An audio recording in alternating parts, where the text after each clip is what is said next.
बिस्मिल्लाहिर्रहमानिर्रहीम अस्सलाम वालेकुम। 22 दिसंबर साल 2025 मुख्तलिफ़ इलाकों के अंदर सूरत हाल क्या है एक एक करके साथ साथ आपके सामने रख ही रहे हैं, बता रहे हैं। लेकिन दूसरी जानिब काबीना का इजलास मुनक़िद हुआ है जिसमें ख़ास तौर से तफसीली तबादला ख्याल जो है जो हमारी जानकारी है। शुरुआत में ये कहा गया था और हमारे पास भी कन्फर्मेशन थी कि कुछ चीज़ों को लेकर बात हुई है, लेकिन कई बड़ी बातें जिन पर डिस्कशन हुआ है उनमें जो बातें सर फ़हरिस्त हैं, जो डिस्कस की गई हैं, अभी हमारे ज़राया हमें कंफर्म कर रहे हैं, वो मैं सिर्फ आपके सामने रखूँगा। रेस्ट चीफ़ मिनिस्टर बाद में कुछ भी कहेंगे या कह सकते हैं। आर्ज़ी मुलाज़मीन की जहाँ तक बात है तो हुकूमत के मुताबिक वो इस मसले पर पुरज़्म है। एक बात इस पर गुफ्तगू शनीद जारी है। आज एजेंडा में हुकूमत की जानिब से ख़ास तौर से जो 5 मरला ज़मीन सैलाब से मुतासरा लोगों को दी जानी है, उस पर बात हुई है। अब ये तमाम की तमाम जो फ़ाइल्स हैं वो लेफ्टिनेंट गवर्नर को चली गई हैं। Cabinet meeting civil secretariat Jammu में 10:30 बजे जिसका आगाज़ हुआ, तकरीबन 1.5 घंटे तक मीटिंग चली। चीफ सेक्रेटरी मौजूद रहे अतुल जल्लू साहब। इसके अलावा कैबिनेट के जितने भी मिनिस्टर्स हैं, उमर अब्दुल्ला साहब जो उसको लीड करते हैं, हेड करते हैं। इसके अलावा काबीना वज़ीर जिसमें सतीश शर्मा साहब, जावेद डार, जावेद राना, सकीना इतू और सुरेंद्र चौधरी साहब, सारे लोग शामिल हुए हैं।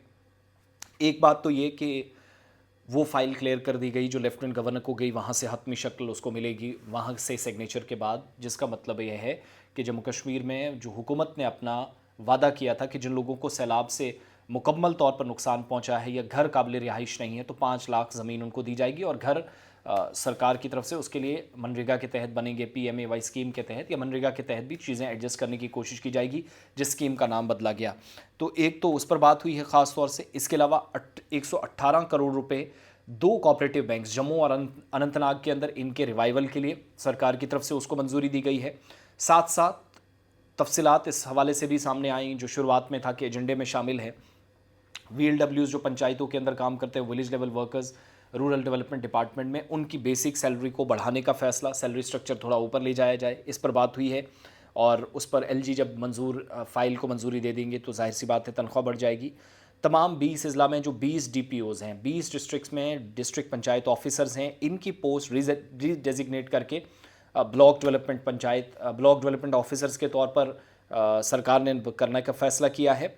और इन सारी चीज़ों का ये जो आप कह लीजिएगा या मान कर चलेगा कि सबका अप्रूवल जो है वो मशरूत है। लेफ्टिनेंट गवर्नर के पास फाइल जाएंगी, वहाँ से क्लियरेंस मिलेगा।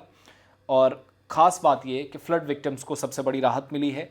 रेस्ट कुछ और तफसीली तौर पर कुछ और अमूर पर बात हुई है जो हम तक तफसीलात पहुँची है, जिसमें 5 मरले ज़मीन के अलावा आर्जी मुलाजमीन का मसला, उनकी तनख्वाहों को लेकर, इस पर भी डिस्कशन हुई है। अब यहाँ से आगे क्या पेशरफ्त हुकूमत अपनी रिपोर्ट पर क्या करेगी देखने वाली बात होगी। लेकिन मोटे तौर पर जो अभी थोड़ी देर पहले मैंने कंफर्म किया सेक्रेटरीट में हमारे ज़राए से, तो मुझे ये कंफर्म हुआ।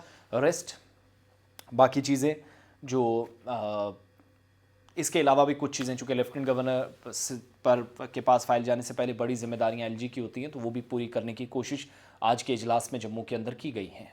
और रिजर्वेशन की पॉलिसी पर भी दबाव काफ़ी ज़्यादा, तो होपफुली उस पर भी कोई हतमी नतीजा जल्दी आए।